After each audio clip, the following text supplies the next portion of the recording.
فتنہ الخوارج اور فتنہ الہندوستان کی جو مذموم کارروائیاں ہیں وہ ہم دیکھ رہے تھے پختونخوا میں، بارڈر ایریاز میں، اور اب جو ہے وہ اسلام آباد میں اس طرح کی یہ کارروائی کی گئی ہے، اور یہ کسی سے ڈھکا چھپا نہیں ہے کہ دشمن اس طرح کے جو ہے وہ سافٹ ٹارگٹس کو نشانہ بنانے کی وہ کوشش کرتا ہے۔ کیا کہیں گے اس واقعے کے حوالے سے؟ اور دوسری جانب جو انڈین میڈیا ایک بھونڈا پروپیگنڈا کر رہا ہے پاکستان کے اگینسٹ۔ بہت شکریہ مجھے آن لائن لینے کا اور میرے خیالات اور تاثرات جاننے کا۔ سب سے پہلے تو میں بہت افسوس اور میں تعزیت پیش کرنا چاہتی ہوں ان تمام لوگوں کے لیے جن کی جانیں گئیں اس حملے میں۔ اور یہ حملہ جو ہے میں اس کو نا ایک ڈفرینٹ کانٹیکسٹ میں جو ہے میں آپ کے لیے اس کے کانٹیکسچلائز کروں گی کہ آپ دیکھیے کہ ایک طرف تو ہندوستان کے اندر جو ان کی گورنمنٹ ہے وہ اپنے ہی ملک کے اندر فالس فلیگ آپریشنز کر رہی ہے، اور ساتھ ہی فالس فلیگ ٹیررسٹ آپریشنز کر رہی ہے، جس کے اندر اس کا ایک واضح مقصد ہے کہ وہ اس کا ملبہ پاکستان کی کندھوں پہ ڈالے گی۔ دوسری طرف انہوں نے بہت زیادہ اپنے تعلقات کو مضبوط بنا لیا ہے افغان طالبان گورنمنٹ کے ساتھ، جن کے ساتھ پاکستان کے ابھی تک ٹاکس چل رہے تھے، نیگوسیشنز ہو رہی تھیں۔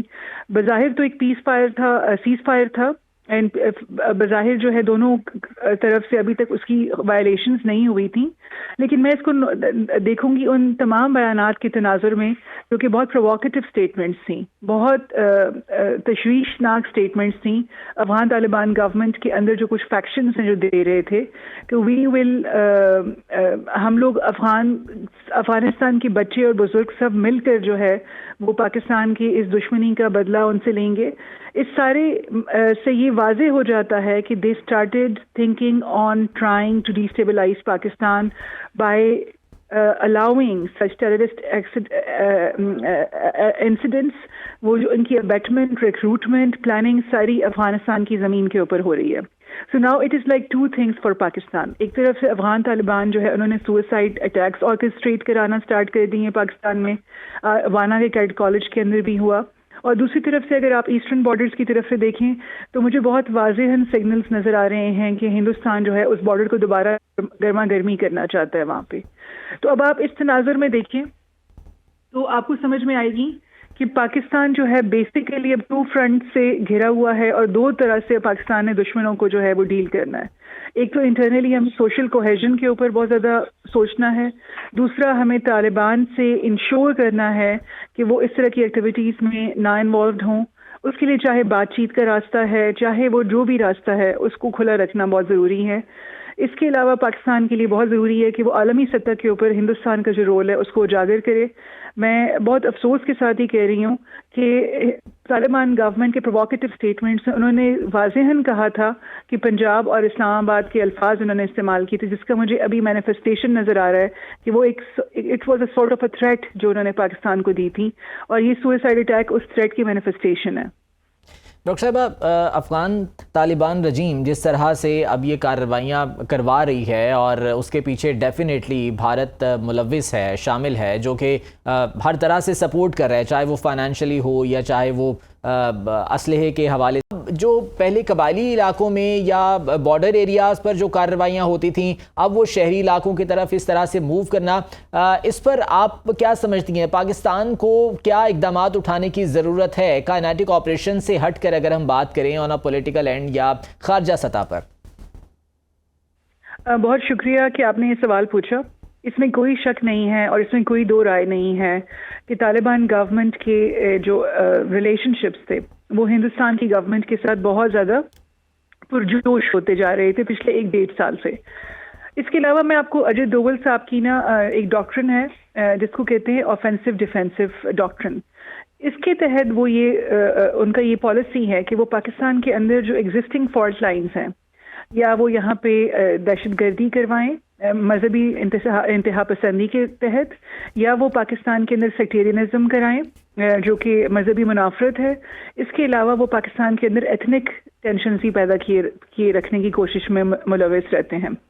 وہ پاکستان کو مختلف محاذوں پہ انگیج کیے رکھنا چاہتے ہیں۔ اس کے علاوہ ایک آئیڈیالوجی ہے جو کہ انڈیا کی فارن پالیسی کے اندر بہت زیادہ ایویڈنٹ ہے، اس کے بارے میں آپ کو بتاتی چلوں کہ وہ اس کو کہتے ہیں کوتیلین آئیڈیالوجی، جس میں کوتیلیا فرماتے ہیں کہ آپ کا جو نیبر ہے وہ آپ کا نیچرل اینیمی ہے، اور جو آپ کے نیبر کا نیبر ہے وہ آپ کا نیچرل ایلائی ہے.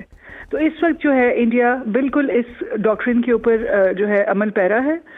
ہمارے نیبرہڈ میں جیسے کہ افغانستان ہے ان کے ساتھ اپنے معاملات کو جو ہے وہ سیدھا کر رہا ہے. جبکہ ایک انٹرسٹنگ پوائنٹ یہ کہ تاریخی اعتبار سے کبھی بھی ہندوستان کی گورنمنٹ کے تعلقات نہیں تھے طالبان سے 1996 سے لے کر ابھی تک.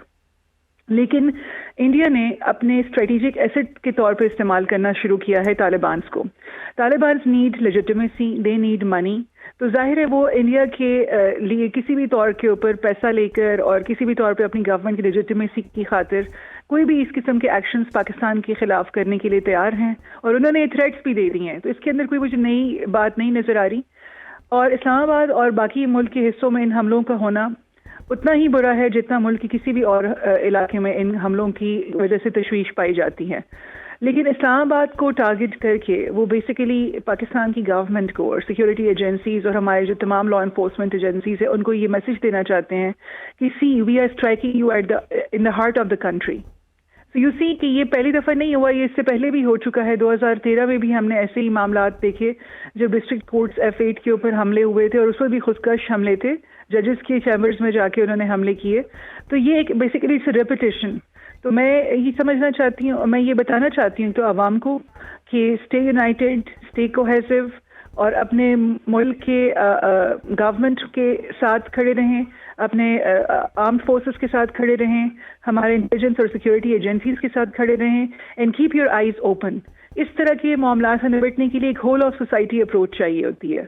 Political level, security level, all of them are very good. I think that they should be taken care of. لیکن I think کہ سوسائٹی کے اندر سے بھی ایک جذبہ ہونا چاہیے جس میں وہ فیل کریں کہ every person is a soldier for the country and they have to keep their eyes open and ears open, اور ان کو کسی بھی ایسے خطرے سے نبٹنے کے لیے گورنمنٹ کو جو ہے انفارمڈ رکھنا چاہیے. ڈاکٹر مریم فاطمہ صاحبہ، سوسائٹی کی بھی آپ نے بات کی. ہم نے دیکھا کہ آپریشن بنیاد مرصوص کے دوران یا بھارت کے اس آپریشن سندور کے دوران سوشل میڈیا کا جس طرح سے استعمال کیا گیا، جس طرح سے چیزوں کو پروپیگیٹ کیا گیا، اور وہاں سے پھر جو ہے وہ سوسائٹی ٹریگر ہوتی ہے. ڈیفینیٹلی پھر نوجوانوں کے اندر یہ چیزیں جو ہے وہ ان کے ذہنوں میں سرایت کر جاتی ہیں.